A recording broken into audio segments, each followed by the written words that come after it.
네, 안녕하세요. 오토소닉스 소닉입니다. GLE450이에요. GLE450 AMG 라인이고요. 이 차량은 2019년 모델로 썬루프와 반자율 주행이 빠진 차량입니다. 그렇기 때문에 일반적인 주행과 기본적인 부분, 그 부분을 설명을 해드리는 리뷰를 하고, 차의 기본기가 가장 중요하니까 반자율 주행은 추후에 2020년식이 나오면 따로 리뷰하도록 하겠습니다. 이게 제가 300D 리뷰 때도 말씀드렸는데 요 위치가 딱 제 시야에 보이거든요. 이 스티어링 휠 때문에. 근데 이 차량이 스타트 버튼이 요 밑에 있죠. 시동을 한번 걸어 보겠습니다. 네, 이게 시동 걸린 겁니다. 거의 소리가 안 들리고 에어컨이 켜졌구나 뭐 이런 정도 느낌이기 때문에 오, 훌륭합니다. 오토로 에어 컨디셔닝을 맞춰 놓고 온도는 20도, 싱크를 눌러 놓고 그 다음에 풍량은 1단으로 하겠습니다. 그리고 한쪽에는 물컵, 한쪽에는 콜라, 그 다음에 갤럭시 노트 10 플러스를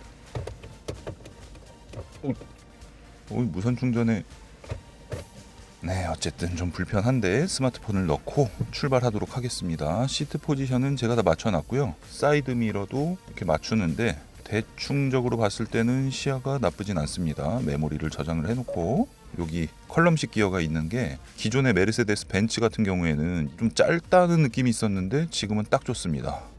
드라이브 놨을 때 진동 전혀 없고요. 파킹, 차 살짝 움직였죠? 진동 전혀 없고 후진, 후방 카메라가 켜지는 소리 잠깐 들렸고 다시 전진. 아, 훌륭합니다.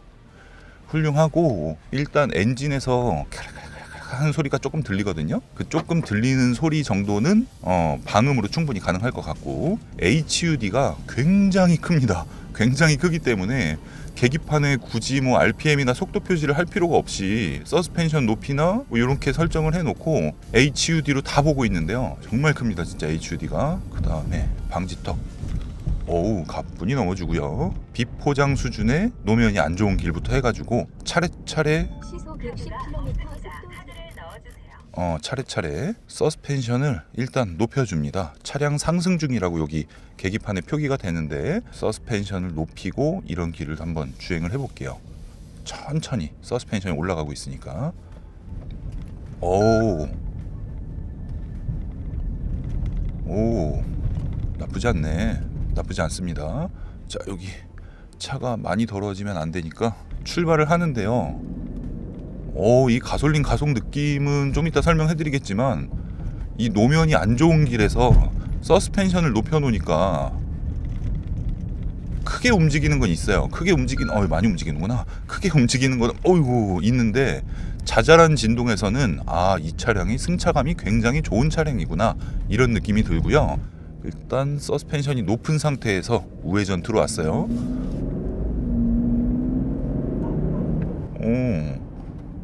이게 확실히 EQ 모델, 마일드 하이브리드 모델이다 보니까 가속하는 느낌이 일반 가솔린이랑은 조금 차이가 있습니다. 조금 차이가 있고, 야, 서스가 높은 상태에서 이렇게 하니까 GLE 300D에서 제가 말씀드렸던 것처럼 차가 롤이 상당히 심하고요. 이렇게 할 때 쏠림도 꽤 합니다. 그런데 앞에 소렌토가 있는데 소렌토가 좀 작아 보이는 그런 정도로 보여집니다. 서스펜션이 플러스 1이다 이게 보여지는데요. 플러스 1 말고 아까 정차 중에서도 마이너스로는 안 가더라고요. 제가 뭐 조작 방법을 모를 수도 있고 어찌됐건 계기판에 표기되는 거는 플러스 1, 0, 마이너스 1, 마이너스 2 이렇게 설정이 되어 있고요. 서스펜션 모드를 컴포트나 스포츠로 바꿀 수가 있습니다. 지금은 컴포트의 가장 높은 단계의 서스펜션이기 때문에 어느 정도인가를 이렇게 보면 이렇게 탈 일은 정체길 말고는 없을 것 같아요. 정체길 말고는 없을 것 같아서 자, 서스펜션을 내리고 0으로 내립니다. 지금 HUD에는 차량 하강 중이라고 표기가 되어 있고 RPM과 속도가 표기가 되어 있습니다. 그런 상태에서 뭐 여기를 이렇게 요게 낫겠네. RPM이 이제 숫자로도 표기가 됩니다. 2500, 2700 이런 식으로 요 모드로 하고 주행을 하도록 하겠습니다. 서스펜션은 평균적인 GLE의 서스펜션이고 따로 이렇게 버튼을 눌러도 움직이진 않습니다. 그리고 주행 모드는 컴포트 모드. 개별 모드 설정에서는 이게 기존 모델보다 상당히 좀 복잡해져 가지고 인디비주얼 설정 들어가서 주행 모드는 컴포트, 서스펜션은 스포츠, 스티어링, 핸들 이 묵직한 거 스포츠, 그 다음에 ESP 안전장치의 개입 그거는 컴포트 이렇게 맞춰놨고요. 지금이 인디비주얼 모드. 서스펜션은 스포츠, 스티어링 휠도 스포츠. 그러면 이게 지금 스포츠 서스펜션 상태이기 때문에 어떤 정도인지 얘는 조금 있구나. 이 차가요 힘은 넘쳐날 거다라는 느낌이 드는데 이 커브길 이렇게 돌 때 있잖아요. 속도를 꽤 많이 줄이게 돼요. 자연적으로. 이게 안 되겠구나 이런 느낌입니다. 스포츠에서 이 정도고, 자 엔진 소리 어느 정도 나는지 한번 들어볼까요? 스포츠 모드.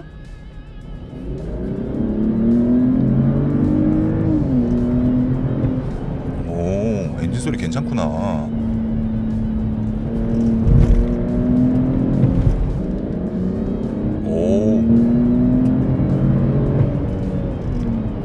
뭐랄까 가속감은 이게 아무래도 차가 크고 차가 상당히 조용한 편이고 승차감이 되게 편해요. 거의 S클래스 승차감 같아요. 그냥 직선 주행할 때는 그 정도로 승차감이 굉장히 편한데 엔진 소리는 꽤나 묵직하게 나옵니다. 묵직한 중저음하고 꽤 하이톤이 같이 섞여서 들리다 보니까 RPM이 좀 천천히 올라가게 세팅이 되어 있어요.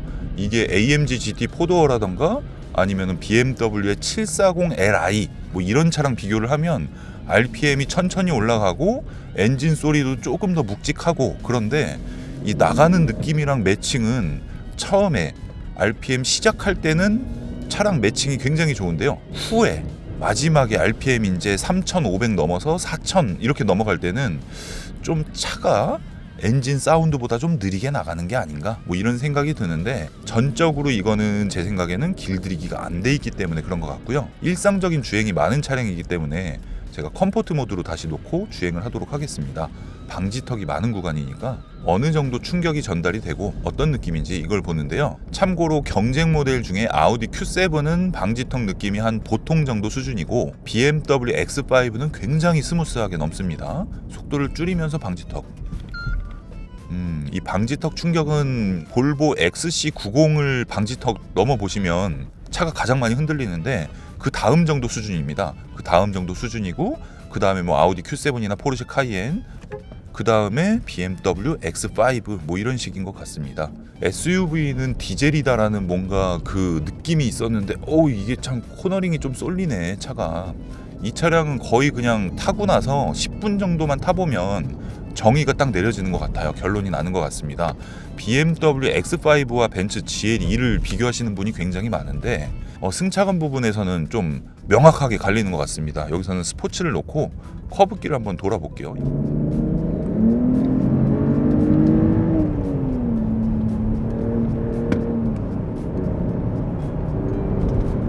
이게 바깥으로 이탈을 해버립니다. 일반적인 주행을 하는 거예요. 모든 차량 다 똑같이.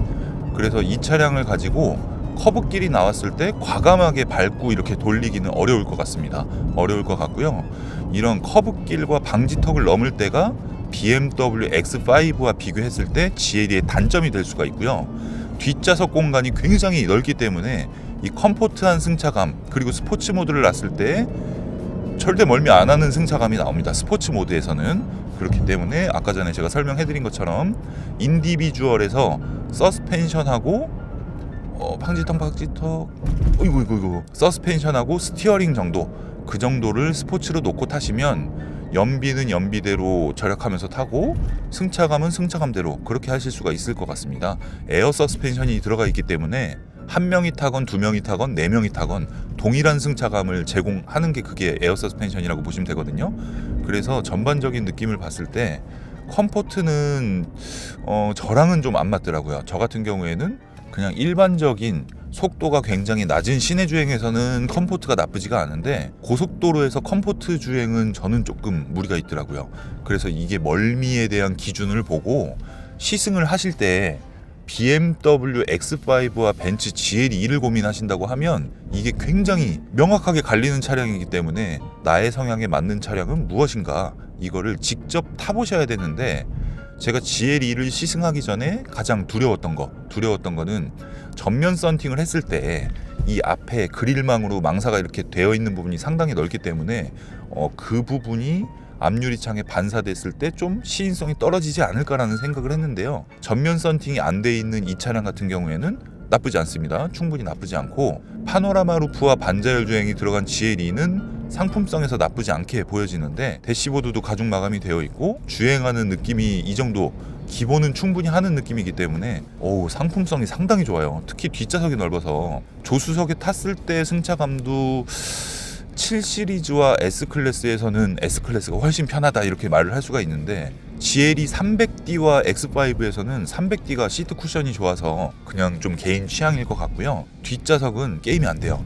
뒷좌석은 GLE가 훨씬 넓기 때문에 각자가 중요한 부분이 무엇인가를 판단을 하면서 GLE가 갖고 있는 단점, 그 단점이 나에게 그렇게 크게 와닿는가 와닿지 않는가 이걸 좀 따져보셔야 되는데 스펙과는 다르게 이 가속하는 느낌이나 이 엔진 사운드는 뭐 당연히 가솔린이 좋지만 얘가 이렇게 가다가 정차를 딱 하잖아요. 그러면 진짜 아무 소리도 안 들려요. 아무 소리도 안 들리고 진동이 전혀 없습니다. 진동이 전혀 없고 주행할 때도 진동이 거의 시트로는 거의 안 느껴집니다. 이 얘기를 왜 말씀을 드리냐면 X5가 지금 디젤 모델밖에 없는데 40i 가솔린 모델이 나온다. 그럼 이제 그 차랑 비교를 하실 거잖아요. 근데 BMW의 40i 엔진은 정차 중에 미세 진동하고 엔진 소리가 있고요. 포르쉐 카이엔 가솔린 모델 기본 모델 같은 경우에는 정차 중에 소리가 좀 이렇게 공명음이 좀 있어요. 공명음이 좀 있고 시트 진동이 좀 심한 편입니다. 그렇기 때문에 그런 가솔린 모델에서의 비교로 봤을 때 정숙성과 편안함 이건 GLE가 거의 끝판인 것 같습니다. GLE 기존 모델과 비교를 한다면 정말 비교되지 않을 만큼 개선이 됐거든요. 완전 한 등급 업된 다른 차를 타는 느낌이고 너무 무겁고 묵직했던 그런 느낌이 꽤 밝아졌는데도 묵직함을 놓지 않았어요. 그리고 이 전폭이 상당히 넓기 때문에 운전석에 탔을 때 조수석에 탄 사람이랑 이 거리 부분하고 인테리어가 쫙 보여지는 부분에 있어서는 굉장히 커서 GLS가 나온다고 해도 그런 부분에서는 별 차이가 없을 것 같고요. 왜냐면 이 차가 뒷좌석이 굉장히 넓기 때문에 BMW 같은 경우에는 X5와 X7 뒷좌석 공간 차이가 나잖아요.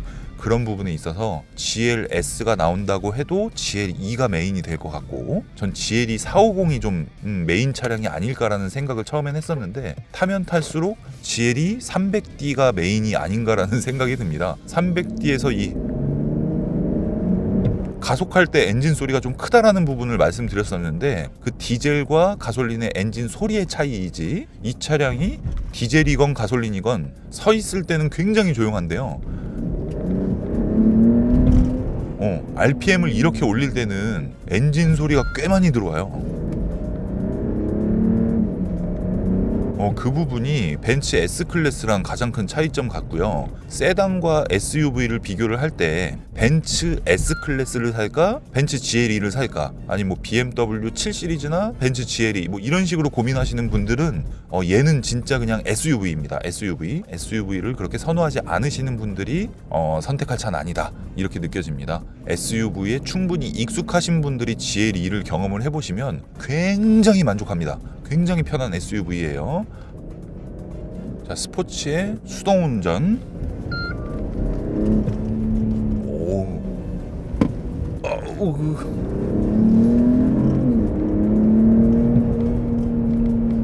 와, 이 차 느낌 진짜.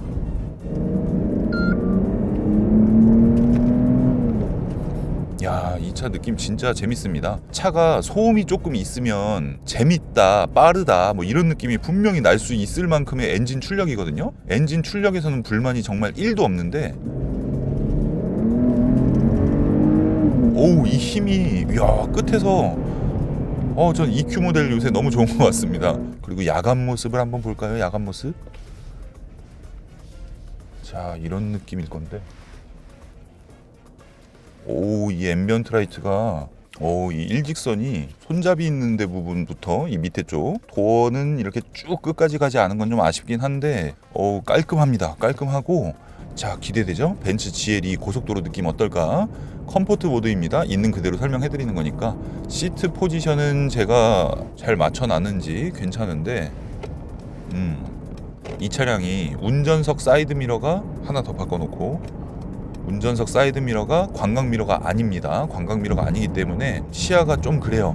그래서 운전석 광각 미러가 아닌 게 조금 아쉽다, 시야가 좀 그렇다. 그 부분 말고는 기본적인 속도, 옆에 트럭이 저보다 빠르죠. 기본적인 속도에서는 컴포트 모드에서도 승차감 굉장히 훌륭하고 아주 괜찮습니다. 아주 괜찮고 여기서 속도를 좀 올리는데 그냥 컴포트에서 가속할 때 앞에 차 따라가기 위해서 그럴 때는 그냥 좀 별 느낌이 없어요. 솔직히 그냥 무난한데 스포츠 모드 세게. 아 그렇구나. 차가 무겁습니다. 무겁기 때문에 절대적으로 컴포트 SUV라고 보시면 될 것 같습니다.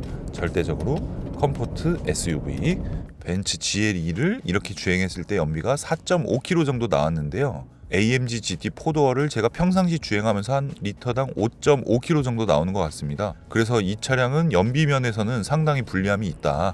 가솔린 모델이고 GLE 450이라는 모델이 차가 무겁고 이런 부분에서 연비에선 확실히 좀 불리한 부분이 있다. 근데 이거를 고출력 말고 연비 운전을 한다고 하면 그래도 잘 나와야 리터당 한 9km에서 10km 정도 되지 않을까라는 생각이 들고요. 연비나 이런 부분을 좀 중요시하는 분들은 GLE 300D를 선택하시면 되는데 300D도 생각보다 연비가 그렇게 좋지 않습니다. 그 부분 잘 참고하셔서 연비, 공간, 디자인, 가격 뭐 이런 전반적인 부분을 볼 때 GLE SUV를 타다가 넘어오신 분들은 충분히 만족을 하시고, 세단을 타다가 이 차를 선택하시는 분들은 SUV라서 불편함을 무조건 느끼시게 될 거고요. 재밌는 SUV, 빠르고 재밌는 SUV를 기대를 하신다고 하면 GLE 53AMG를 노려보시는 게 나을 것 같습니다. GLE 53AMG는 제가 예상할 때는 이 차량과 굉장히 큰 구분점을 둘 것 같습니다. 왜냐하면 20인치를 꽂고 나온 거를 봤을 때 연비 부분에서 좀 인증을 잘 받기 위함도 있겠지만 뭔가 53AMG 쪽에 이렇게 힘을 실어주기 위한 그런 세팅이 아닐까라는 의심이 좀 들기 때문에 GLE 450을 가솔린의 출력이 그래도 뭐 제로백 5.7초 것도 괜찮다고 하니까 재밌겠다라고 사시는 분들은 후회하실 겁니다. 그래서 53AMG가 나오는 걸 좀 노려보시면 될 것 같고요. SUV 중에서는 거의 이제 최상위 등급의 컴포트 SUV가 아닐까 이런 생각이 들어서 웬만한 거는 다 갖고 있다라는 생각이 듭니다. 근데 이 차가 단점이 뭐냐면 이렇게 동당 하잖아요. 스피드 리미트 인포라고 해서 교통 표지판이 있잖아요.